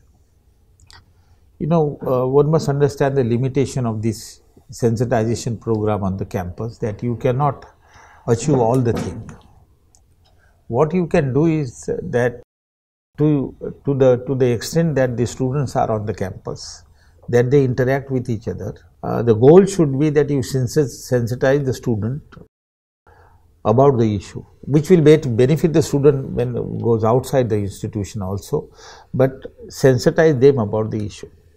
Now, my suggestion would be that while devising the course, instead of having the material in an accusative manner, as you were saying, accuse you that you are enjoying privileges, that you had this, you denied this thing to the lower caste.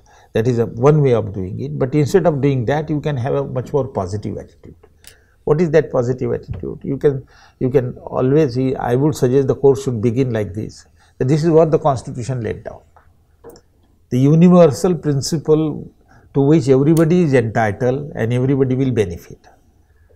For example, equality. Equality before law, equal opportunity, equality of status is a good principle which has been accepted by the Constitution. Freedom, liberty. Individual freedom is very important for everybody. Every individual is different, but at the same time there are common freedom which you should enjoy. Fraternity, brotherhood, harmonious relations. Now, these are the principle which are the principle on the basis of which citizenship rights are determined. So everybody has equal citizenship. This was a remarkable achievement. We did not have equal citizenship right for scheduled caste, women and all that. We have accepted that equal citizenship right. Also in 71 we have added a column in the Constitution what is called duties of the citizen. So there are duties also that you promote this kind of behavior based on equality, liberty, fraternity and brotherhood. Now then in the course if you can reach out to the high caste students that these are the good principles which are accepted by the Constitution, which are accepted as a citizen, this should be accepted, number one. But number two, in practice it is somewhere it has positive change, but in many spheres there is no positive change. There is unequal opportunity, inequality, discrimination, there is no freedom, or there is no brotherhood, there is an anti-social feeling. So how do we change? So I think if you go through the Constitution route and positively, then I think you are not accusing the person. What you are suggesting is that we change our norm, change our behavior which is in conformity with the Constitution, which is beneficial to everybody. I think that is how you should, that is how I said, the gentleman asked me a question. You are not criticizing an individual person here. You are telling him the principle, because he is a victim of the ideas, particular ideas, which come through socialization in the family. He believes very sincerely. You have to see the film and documentaries where people come with a very open thing. No, caste is very important. Our blood is different, their blood is different. This is the idea. Now that has to be changed. So I think if you deal with this, maybe the guilt will be reduced. Guilt will remain there. If you talk to any German, you know, every German feel guilt if you come to the Second World War and come to the Hitler. So whenever you talk to caste and untouchability, all Hindus are on back foot, feel little bit guilty. Some of them even do not feel guilty. So, but you have to deal with that guilt then, that you are not the originator. It has come through us through legacy, but you don't become victim of that legacy. You try to change as per the general universal principle of the Constitution. I think that is how perhaps one can deal with this. Thank you, sir. My name is Mani. I am a student member of the SST. So I'm doing PhD from the medical department. So I just want to make, if I deal with the students, one of the students made a statement of like, who has the backlogs? They are all belongs to the one caste, which is nothing but the SC and ST. So as you have suggested that like adding some like a separate treatment for them. So that's why I probably said that on behalf of the SST cell, we have started the mentorship to treat them or to help them privately or as a serious we help them. So that's one thing. And one of the basic question I have, which I got from the higher caste students, like they said that they are not against the reservation, they are very opposing to the reservation who are getting already financially well settled and their parents are like well government or private jobs, like financially they are very good. Like is the reservation need to be changed? Because in their mind they think that who are already well settled, they are also getting reservation. They are opposing to that kind of reservation. Like how can we answer to those kind of statements? Yeah, it's a very important question, because you read that article of mine, Prejudice Against Reservation Policy in EPW, 2016. I think I dealt this issue. This is a normal and continuous argument that that why is it that the economically better of scheduled castes are opting for a reservation? They should be eliminated. This is one argument. Second argument which go further is that the basis of the reservation then should be economics. Why should be caste? The implied meaning is the same, isn't it? When you say that the economically better of students are getting reservation, why should they get reservation? So the extended logic is that they make the economic base as a basis of reservation and not the caste. That is how the chain goes. My view on this is the following, that we must all understand is that I shared with you earlier that all those discriminated group, all those groups which are discriminated because of their identity, there is a separate policy which has emerged for them. What was the necessity of having separate policy for them? If you have a pro-poor policy, we already have a policy for the poor, for education, for employment, for housing. So what is the necessity of having a special policy? The necessity for the having a special policy for the scheduled caste and discriminated group, because their problems are different than that of high caste poor, and therefore there is a need for a special policy for them. That is the first point that you should remember. The second point is that if the discrimination is the basis for a reservation policy, in fact for the scheduled caste, untouchability, which is the immense form of discrimination, is the basis, not the poverty. If that is the policy, that is the basis of the policy, then second question arises. Those who say that those who are economically better off, they should be excluded from reservation, then in that case a third question should be asked. Does the economic upliftment of the scheduled caste remove them from discrimination, or they become immune to discrimination, or they don't face discrimination at all? If the answer is that they do not, then they don't require reservation. But if the answer is that even economically better off scheduled castes are also discriminated, then you require a protection to them, legal as well as fair share. So the basis of the reservation policy is not poverty. Basis of the reservation policy is discrimination. And if the economically worse off and better off scheduled caste face discrimination, they need a policy. Now, but the question doesn't end there. So the additional issue is that, to bring a clarity on this, you have less education. The poor person have a less education because he is poor, he cannot afford fee. A scheduled caste also is poor and he doesn't have money to pay the fee. So you are giving free compulsory education, educating them. Good common policy for both of them are poor. But once the scheduled caste enter into the market and a high caste enter into the market, discrimination start. The high caste get a preference in the market for employment, low caste do not get a preference, he remain unemployed. Now the one who is, and both are equally qualified, both are equally educated. His caste background come into play in giving employment. High caste background doesn't come into play in employment. On the contrary, he get benefit, advantage of being a particular caste. Now this person, scheduled caste person, who is educated, may be rich, may be economically better off, may be poor. But the high caste, while hiring, doesn't see his economic background. His caste is taken into account. If women are not employed and not given proper wages, her gender is taken into account, not her economic background.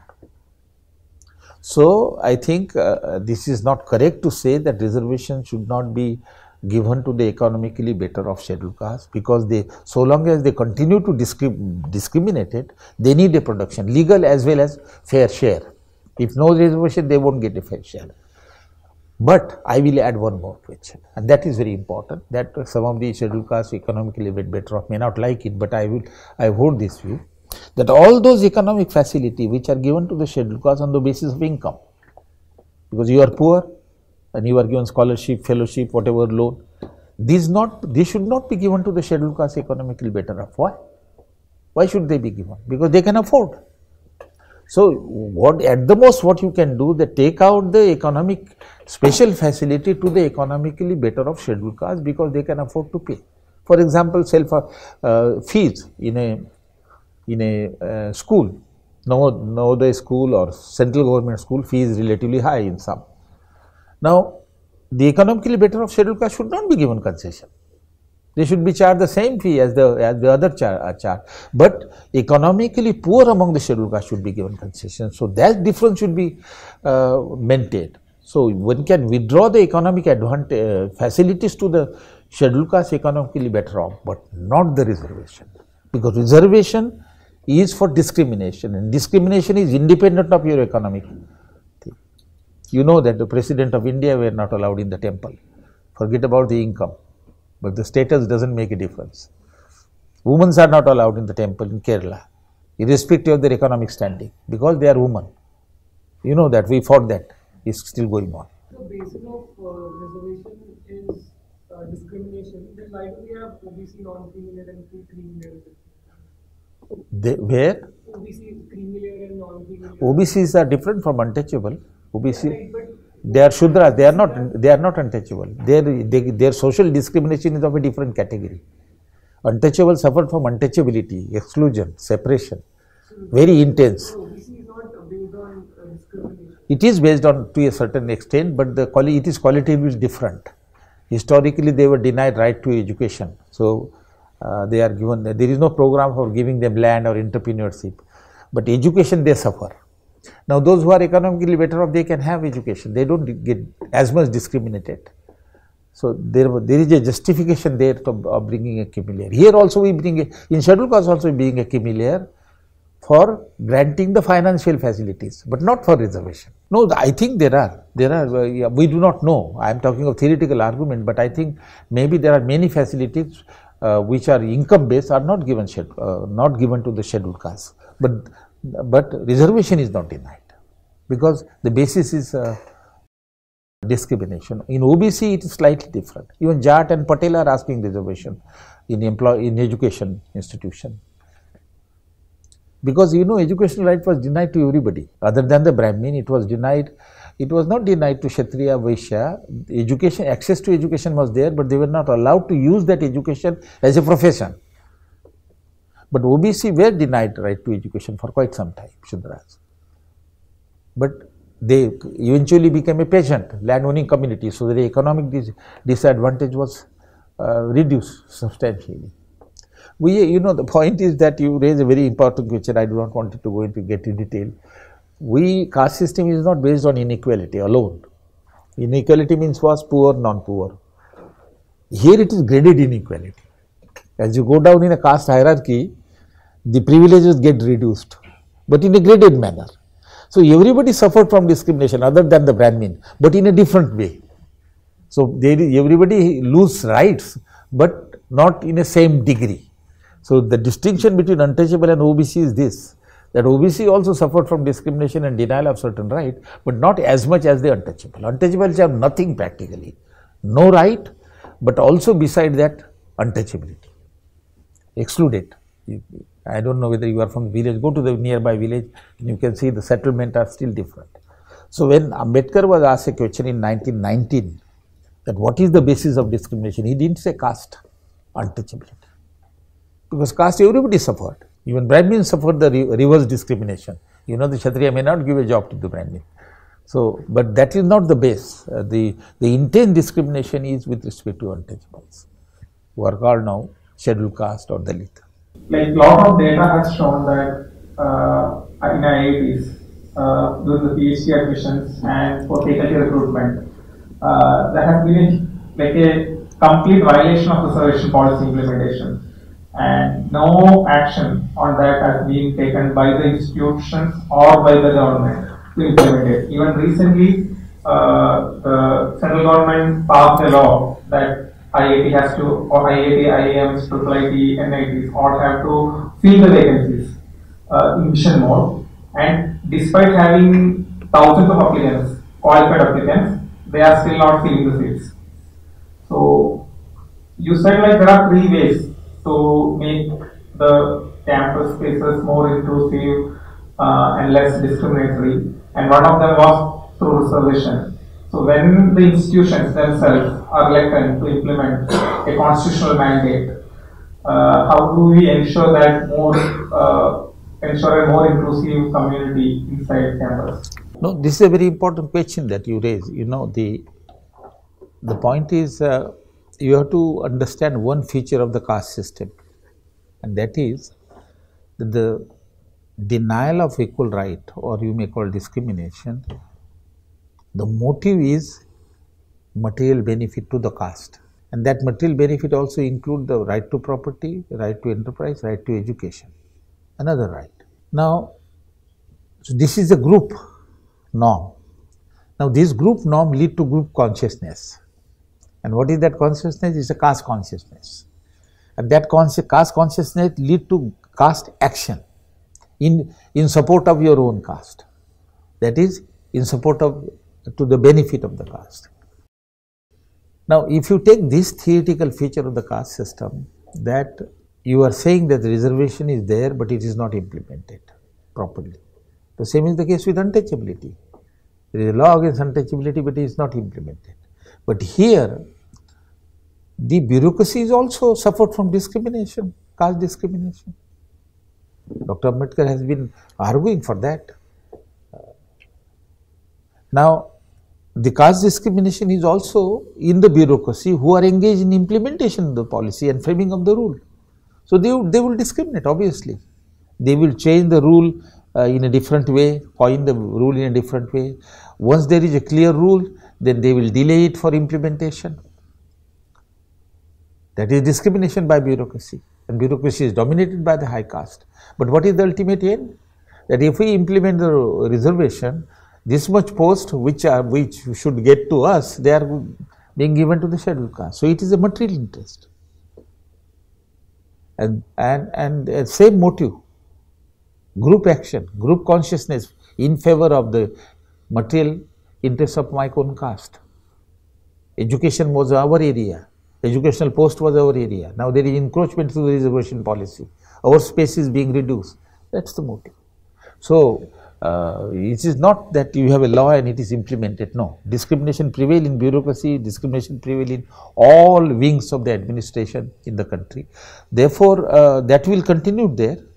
The only thing that you have to watch it, practice it, and agitate it. Therefore, I have made a suggestion, and I am making a suggestion to the unit also, that you should try for one important thing, that there should be a participation of the scheduled caste and scheduled tribe at all policy level and decision making. That is an important safeguard. Where does the things go wrong? Go wrong or manipulated at the decision by the bureaucracy through the committees. So, there should be a representation of scheduled caste and scheduled tribe on each of the committee, also women. So that this bypassing is checked there itself.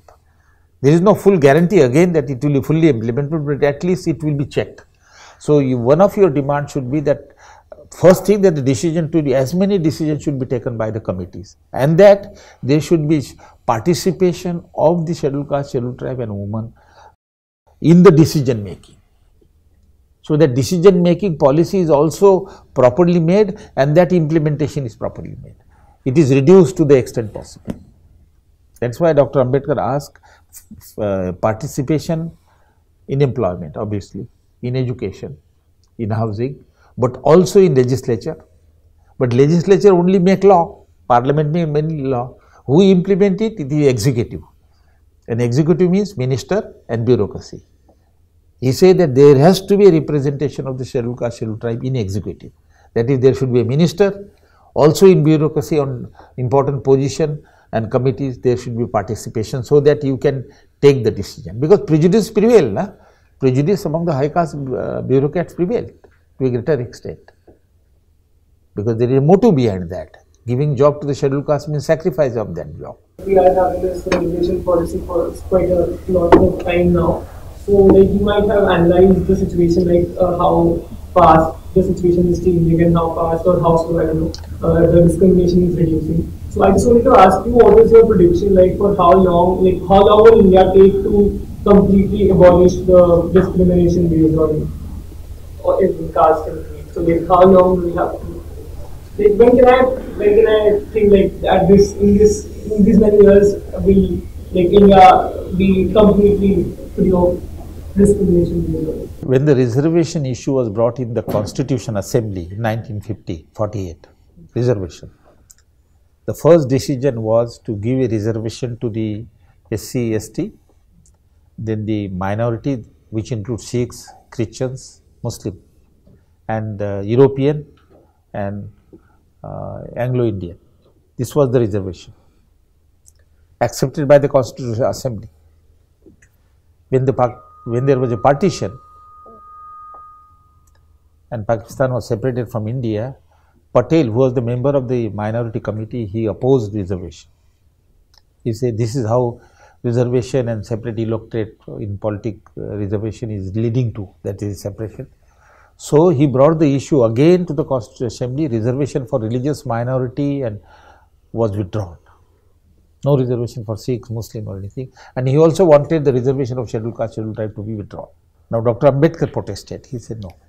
I came here in Constitutional Assembly to protect the interests of the scheduled caste and then scheduled tribe. If that doesn't happen, I am going to quit. And he was the chairman of the drafting committee. So he had created the crisis. So finally, Parliament accepted the reservation in politics for 10 years. You know that. You know, every 10 years the political reservation is revived simply because that was the agreement between Patel and Dr. Ambedkar. Job and education was, of course, without limit. In that discussion, if you read it, Patel said and several other people said, oh, untouchability will disappear in 10 years. Why do we worry?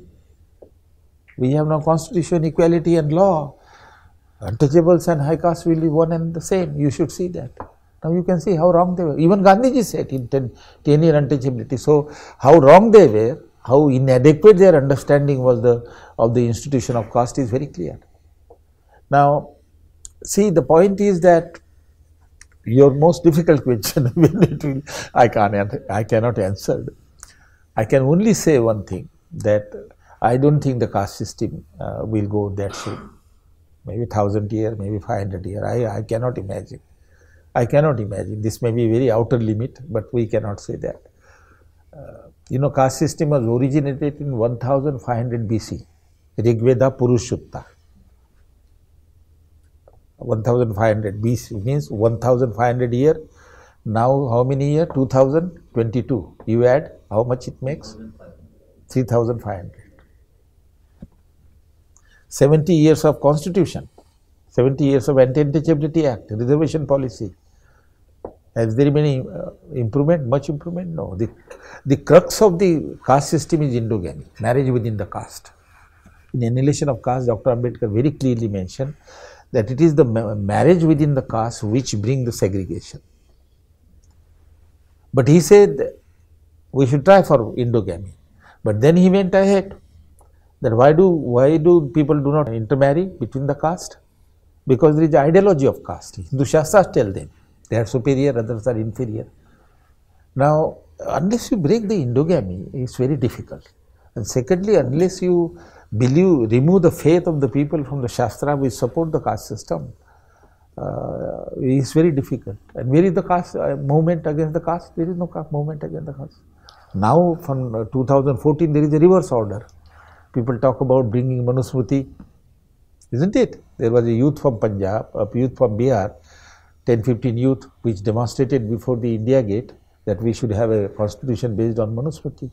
There is a constant talk about bringing Vedism.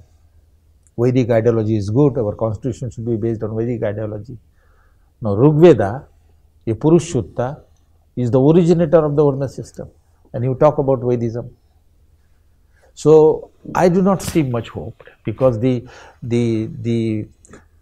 thoughts and behavior of the Hindus which are based on religion, if there are no movement against those religious teaching, not all teaching, the teaching which support the caste system, if there is no movement, then there is no future. There are no movement against untouchability, there are movement against caste from the Hindu. Untouchable, yes. So, I do not see a very pessimistic picture for many years, and I cannot make them. But one factor I will say, that there are institutions also in the society which lead to erosion of the caste. That is also true. Now, this policy intervention, reservation, law, bring the people together. With all the differences, with discrimination, still it brings together. And that is a hope that it will create the generation which is sort of against the caste system. Secondly, national market. Market is a very anti-caste in a way, that you go to the market and buy a good. Wherever the price is low, you pay. You don't see the seller of the good. So market is a secular institution. So there are several, bank and others. So that is a hope that if you modernize, then the caste distinction get reduced. But they don't eliminate altogether, you know. In employment, there is a discrimination. I have written quite a lot on employment. In business, there is a discrimination. Housing market, the moment you go, they will ask first the vegetarian, non-vegetarian, and then go to the caste. Muslims do not get house because their name is very clear. So the discrimination in urban area is also in a modern form, but it is not as rigid as the in rural area is. Because in urban area, you can identify the caste background of a person when you go for a all kind of things. But deeper you go, for example, employment, business, certain thing, then the caste come into play. So that remains. But there are forces in the economy and society which keeps on changing, which erosion of the caste, because implementation of the caste is very difficult. But at some level, it's very difficult. Marriages, no question. No question, very little change. Interpersonal relation, very less. You keep the relation, visit to the family and social relation between the caste, marriage between the caste. So, but somewhere it is changing. But as far as the prospect is concerned, I am not quite sure that it will change soon. No. Far more. For instance, why cannot gross violation of reservation policy show on ranking of institutions? Why cannot it be factored into accreditation? Why cannot, going back to the details question, why cannot it affect funding for institutions? So a way in which institutions are made accountable in a far more dramatic fashion. A place like IIT will take cognizance and they people. Well, that's a very important suggestion. We should do it. But I understand that the NAC, National Assessment and Accreditation Council, in their evaluation and ranking, they brought the social aspect also. I have not seen to what extent they are directly related to gender and caste, but they have brought social inclusion. I think is one of the indicators that brought. But I agree with you that it should be brought in a much more clear and much more transparent manner, so that institution knows that their standing will be judged on the basis of some of the social inclusive indicator. Yes, I agree, but the issue is the policies and implementation is in the hand of those people who believe in, do not believe sincerely on this. That's the point. Yeah, so one comment regarding that is that in the NIRF ranking, even though there is a social inclusion component, what they are mandating that is on state diversity. The student diversity from different states has higher weightage than foreign reservation. So automatically the national institutes will get a higher point in the ranking than like other. Yeah, but I agree with her in the sense, why not directly? Reservation policy, who implement it correct? Gender policy, who implement it? Let there be indicator, let there be index directly. Social inclusion, diversity is okay, that is also important, but it's the beginning. But directly we can have those things. So let's come to the conclusion of the session.